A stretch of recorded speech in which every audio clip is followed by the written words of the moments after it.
하나님의 말씀은 요한복음 제2장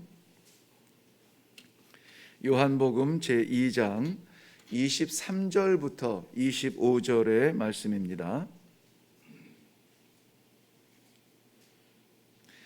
우리 같이 한 목소리로 읽겠습니다. 시작. 6월절에 예수께서 예루살렘에 계시니 많은 사람이 그의 행하시는 표적을 보고 그의 이름을 믿었으나 예수는 그의 몸을 그들에게 의탁하지 아니하셨으니 이는 친히 모든 사람을 아심이요 또 사람에 대하여 누구의 증언도 받으실 필요가 없었으니 이는 그가 친히 사람의 속에 있는 것을 아셨음이니라. 아멘. 우리 한번 기도하겠습니다. 나를 아시는 아버지께서 이 아침에도 내가 먹어야 할 것, 내가 알아야 할 것, 내가 가야 할 것 일러주시기 위하여서 불러주시니 감사합니다. 오늘도 나보다 나를 잘 아시는 아버지의 말씀 받고 그렇게 살아갈 수 있는 귀한 하루가 되게 하여 주시옵소서. 감사드립니다. 예수님의 이름으로 기도하옵나이다. 아멘.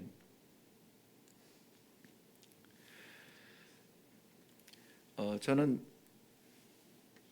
그 말씀 묵상의 습관을 우리가 흔히 아는 대로 본문 중심의 그 강해 설교를 하는 것을 참 좋아합니다. 그리고 거기에 자꾸 이런저런 인문학적인 지식이나 사람의 생각을 넣는 것에 대해서 좀 긴장하고 의도적으로 주의하는 편입니다. 그런데 오늘 요한복음 2장을 묵상하는데요. 요한복음 2장 하면은 세 가지 내용이 기록되어져 있습니다. 우리가 잘 아는 대로 1절부터 12절 내용에 보면 예수님께서 첫 번째 베푸셨던 가나 혼인잔치에 그 포도주 그 표적을 보이십니다. 물로 포도주를 만드셨죠. 그리고 13절부터 22절까지는 예수님께서 성전에 들어가셔서 성전을 정결케 하시고 내 성전은 이 집은 만민을 위하여 기도하는 아버지의 집이라 그 본질을 세워 주셨습니다. 이 두 가지 사건은 우리가 너무나 잘 아는데요. 23절부터 25절에 있는 이 내용은 그렇게 우리가 눈여겨보지 않는 부분입니다. 그런데 제가 유독 좀 뭐라고 할까요? 좋아하는 개인적으로 제 신앙 가운데 좋아하는 그 말이 있어요. 뭐냐면은 많은 말들이 있지만 그 가운데 아신다는 말씀을 참 좋아합니다. 우리 성도님들 아시겠지만은 하나님께서 저에게 아주 독특한 기회에 귀한 선물 같은 기회를 주셔서 37부터 57까지 만 20년 동안 아프리카에 작은 미전도 종족을 섬길 수 있도록 선교사로 사역하게 하셨습니다. 저희가 있던 곳은 그야말로 수도에서 약 1000km 정도 떨어졌고요. 차로 이동하면 한 15시간 정도 이동하는 그런 거리에서 주변에 100km 이내에 아무 외국 사람도 없는 자리에서 집사람과 저만 있는 그리고 이제 현지인들이 사는 곳에서 20년을 사역을 했는데요. 위기가 몇 번 왔습니다. 예를 들면 우리 부족 전쟁이 일어날 위기가 있어가지고 한 2시간 정도 나가면은 그 지방 도시가 있는데 거기에는 이제 선교사들, 외국인 선교사들도 있고 한국 선교사님도 한두 가정 계시는데 거기에서 거기에는 뭐가 있냐면 가나의 그 공군 비행장이 두 군데가 있습니다. 하나는 남쪽에 있는 수도에 있고 하나는 북쪽에 있는 타말리라고 하는 곳에 있어요. 그래서 위기 때가 되면은 그 공군 비행장으로 외국 사람들은 다 피해서 이제 철수하도록, 남쪽으로 철수하도록 선교사들이 이제 다 서로 연락망이 다 되어 있는데, 저희가 가서 그 얘기를 들었을 때 암담했습니다. 왜냐하면 그 공군 비행장까지 가려면은 저희 사역지에서는 있는 데서 한 2시간 정도를 비포장도로를 이제 달려서 가야 되는데, 가는 사이에 뭐 그런 그 전쟁의 그 현장에 들어갈 수 있기 때문에 고민이 됐죠. 그렇지만은 뭐 순간적으로 우리가 결단을 내릴 수 있었던 것은 나를 이곳에 보내신 분이 하나님이시고, 그리고 이 모든 삶을 다 아시고 우리의 형편을 다 아시는 하나님께서 우리를 쓰시면은 쓰실 것이고, 다 했으면 데려가실 것이고, 공군 비행장을 의지하는 것보다, 어떤 선교 단체를 의지하는 것보다 하나님을 의지하는 그런 담대한 마음이 생겨서 그 전쟁 남은 추장님 댁으로 일단 들어가자, 그렇게 결정을 할 수가 있었습니다. 그때 감동 깊게 제 마음을 뜨겁게 했던 것은, 하나님께서 우리를 아셔. 괜찮아, 아시면은 괜찮아. 거기에서 전쟁이 났을 때 꼭 구해 주셔서 괜찮은 것이 아니라, 전쟁이 나서 이 현지인들이 죽어가는 그 곁에서 죽어도 괜찮아 하는 거죠. 왜? 보내신 사역지에서 사역하다가 죽으니 얼마나 영광인가 하는 거예요. 그래서 오늘 이 요한복음 2장을 묵상하는데 예수님께서 아신다는 말에 울컥 가슴이 뜨거워지더라고요. 이 앞에 너무나 소중한 본문들이 있는데도 이 본문 안에서 아신다는 이 제목 설교, 예를 들면 그러한 설교를 할 수밖에 없도록 이 단어에 꽂혔습니다. 그래서 오늘 그것을 좀 나누고 싶은데요. 요한복음에서도 엄청난 그 예수님의 기적들이 많이 나옵니다. 물로 포도주를 만드시고, 바다 위를 걸으시고, 소경을 고치시고, 38년 된 병자를 고치시고, 왕의 신하의 아들을 살리시고, 나사로를 살리시고, 요한복음의 7대 기적, 표적이라고 하는 내용들이 이렇게 따로 있어요. 그런데 요한복음을 묵상하면서 가장 나에게 감격스러운 기적은 뭐냐? 예수님이 나를 아신다는 거예요.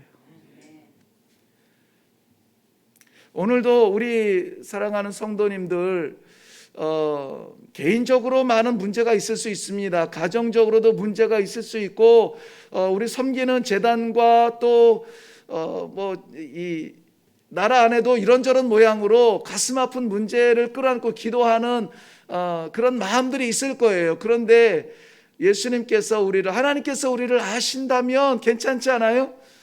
하나님께서 나를 알아주신다는 것이 오늘 이 아침에 큰 위로가 되시고, 나를 아시는 하나님께서 나와 함께 하신다는 것이 또 위로가 되시고 능력이 되시기를 바랍니다. 우리 예수님께서 우리를 아신다, 사람들 속을 아신다 그랬어요. 많은 사람들이 예수님을 안다고 생각했습니다. 그런데 예수님은 그런 걸 아는 거 아니에요.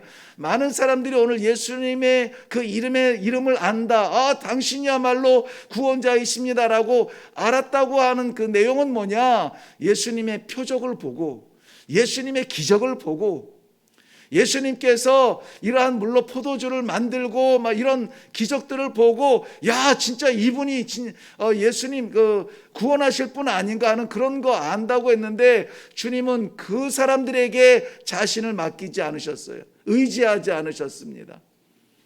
오히려 그 사람들의 마음 속에 있는 것을 아신다 그랬어요. 속에 있는 것. 어떻게 예수님은 그렇게 사람들의 속을 아시죠? 어떻게 예수님은 내 마음에 감춰져 있는 이 구석을 아시죠? 예수님께서는 요한복음 1장 1절에 선포하신 것처럼 우리를 창조하셨기 때문에 아세요. 만드셨기 때문에 아세요. 창세기 1장 26절 7절 연달아서 보면은 하나님께서 우리를 창조하실 때에 우리가 우리의 형상을 따라 우리의 모양대로 우리가 사람을 만들자. 그리고 27절에도 보면 그렇게 해서 하나님께서 그 형상을 따라 그 모양으로 사람을 만드셨다. 만드셨으니까 아는 거예요. 여러분 자동차 운전하실 수 있나요? 면허증 다 있으시죠? 장롱 면허가 됐든 뭐가 됐든 다 뭐 있으시고 운전도 하시죠? 아마 계속해서 그 차를 많이 보셨을 텐데 그 차에 들어가는 부속이 몇 개나 되는지 아세요? 그냥 차는 타면 되지 뭐 시동 걸리고 가면 되지. 근데 그 차, 우리가 운전하는 그 차의 부속이 약 3만 개가 들어간다고 합니다. 3만 개의 부속이 들어가요. 뭐 나사니 뭐 엔진이니 뭐 뚜껑이니 뭐니 다 해서 요즘 전기차는 한 절반으로 줄었다고 하는데 그래도 한 만 몇천 개가 들어가는 겁니다. 우리가 보는 껍데기가 다가 아니에요. 우리가 모르는 구석이 많습니다. 그런데 그걸 만든 사람은 그 3만 개의 부속을 펼쳐놔도 얘는 어디 들어가 얘는 어디 들어가 그거 잘 알잖아요. 하나님께서는 우리를 지으셨기 때문에 우리를 아세요. 겉모습만 보고 얘는 벤츠야 얘는 뭐 투싼이야 뭐 이거 아는 게 아니라 그 안에 들어가는 내용, 얘는 기름을 넣어야 돼, 얘는 LPG를 넣어야 돼, 그런 것까지 다 아세요. 그러니 하나님께서 우리를 아시는 게 이상한 게 아닙니다. 저는 왜 그게 기적으로 느껴질까요? 창조주 되신 하나님께서 나를 아시는 것, 나는 이것보다 더 감격스러운 기적은 없다고 봅니다. 오늘 사랑하는 하나님께서 사랑하는 우리 성도님들의 속 마음 다 아시는 것을 믿으시기를 바랍니다. 창조하신 아버지께서 완전하게 지으신 그 사람을 다 아시는데, 그렇기 때문에 이 사람이 범죄했을 때에 어떤 데미지가 일어날지도 너무나 잘 아세요. 그래서 안 그랬으면 좋겠는 거예요. 다른 거 안 봤으면 좋겠는 거예요. 다른 거 안 먹었으면 좋겠는 거죠. 그 범죄로 인하여서 어떠한 징벌과 어떠한 처벌과 그 끔찍한 분리와 죄가 지배할 것을 아시기 때문에 하나님을 떠나지 않았으면 좋겠는데, 왜 그렇게 사람은 자기 좋은 것만 하면서 자기 입맛에 맞추면서 고집 부리면서 그렇게 달려가는지 모르겠어요. 맛있어 보여서 먹었는데 맛은 있었는지 모르겠습니다만은 그것이 그 사람을 무너뜨렸습니다. 에베소서 4장 23절 이후에 보면은, 그렇기 때문에 우리 하나님의 백성들은 겉모습에 좌우될 것이 아니라 겉사람에 치중할 것이 아니라 인생 100살 전후되는 삶에 치중할 것이 아니라 보이지 아니하는 속사람을 바라보라고 했습니다.